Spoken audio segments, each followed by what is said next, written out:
Porter County in northwestern Indiana, Lake County in northwestern Indiana, It's northern us. Jasper County in northwestern Indiana, until 6:45 p.m. At 5:26 p.m., severe thunderstorms were located along a line extending from Oak Lawn to Richmond Park to Kankakee, moving northeast at 50 miles per hour. Hazard, 60 miles per hour wind gusts and quarter-size hail. Source, radar indicated. Impact, hail damage to vehicles is expected. Expect wind damage to roofs, siding, and trees.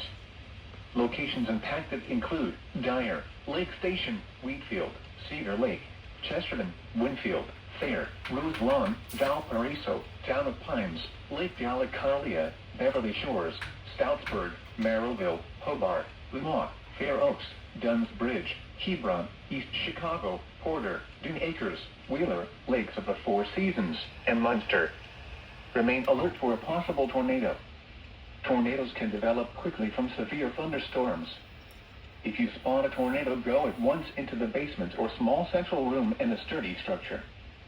For your protection, move to an interior room on the lowest floor of a building. A tornado watch remains in effect until 9 p.m. for northwestern Indiana.